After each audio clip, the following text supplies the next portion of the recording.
तो चलिए आज बात करते हैं सोमनाथ मंदिर की। ये सिर्फ एक मंदिर नहीं है, बल्कि ये लचीलेपन और अटूट आस्था की जीती जागती कहानी है। भगवान शिव के 12 ज्योतिर्लिंगों में से ये सबसे पहला है और इसकी कहानी जितनी दिव्य है ना, उतनी ही प्रेरणादायक भी।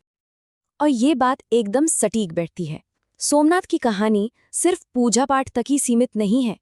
असल में ये भारतीय सभ्यता की हिम्मत, उसकी संस्कृति और उस जज्बे की कहानी है जो कभी हार नहीं मानता। तो सवाल यह है कि आखिर इस मंदिर की कहानी शुरू कहाँ से होती है?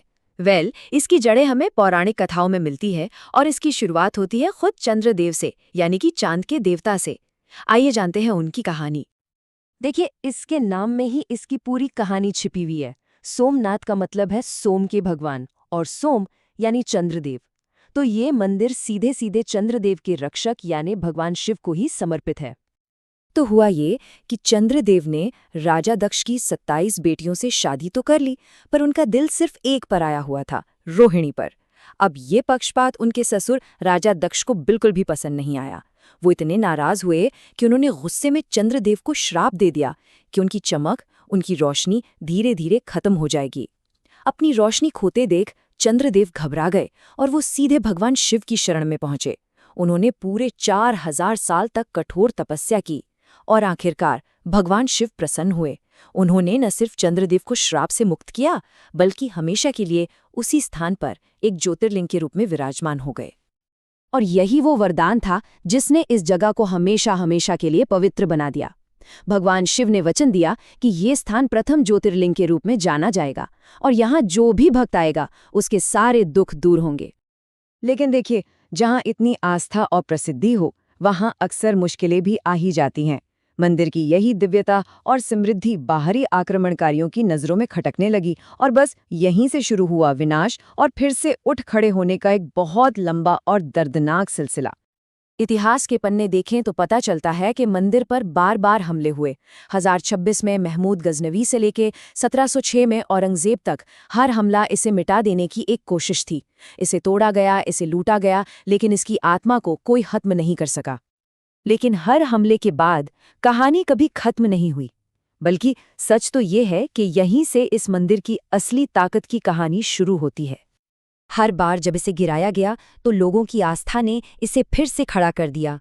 राजाओं ने, संतों ने और आम भक्तों ने मिलकर इसे बार बार बनाया। ये इस बात का सबूत है कि इमारतों को तोड़ा जा सकता है, विश्वास को नहीं। और ये सिलसिला आज़ाद भारत तक चलता रहा। साल 1951, ये साल इस मंदिर के इतिहास में एक मील का पत्थर साबित हुआ। भारत के पहले गृह मंत्री सरदार वल्लभ भाई पटेल के नेतृत्व में इस मंदिर का आखिरी और सबसे भव्य पुनर्निर्माण शुरू हुआ। ये सिर्फ ईंट पत्थर जोड़ना नहीं था, ये भारत की सांस्कृतिक विरासत को एक बार फिर गर्व के साथ दुनिया के सामने स्थापित करना था। तो चलिए अब देखते हैं उस शानदार मंदिर को जो आज हमारे सामने खड़ा है। इसकी वास्तुकला जितनी खूबसूरत है, उतनी ही रहस्यमयी भी। आज का जो मंदिर है वो चालुक्य शैली में बना है, जो अपनी बारीक नक्काशी के लिए जानी जाती है। इसका 155 फुट ऊंचा शिखर ऐसा लगता है जैसे आसमान से बातें कर रहा हो।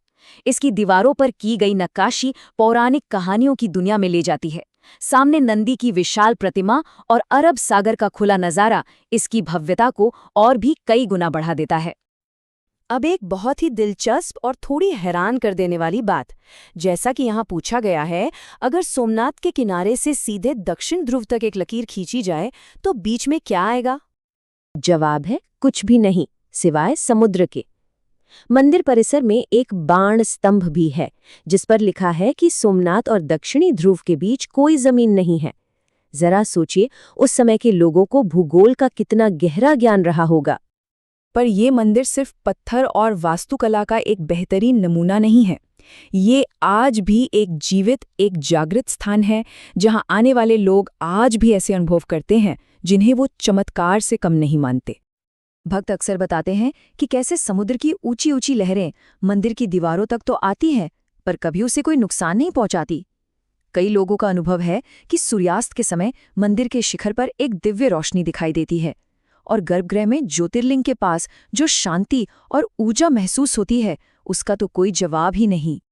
तो आखिर में हम ये कह सकते हैं कि सोमनाथ सिर्फ एक मंदिर नहीं है, ये हमारी संस्कृति की ताकत, हमारी आस्था की शक्ति और हर मुश्किल से लड़कर फिर से खड़े होने के जज्बे का एक जीता जागता प्रतीक है।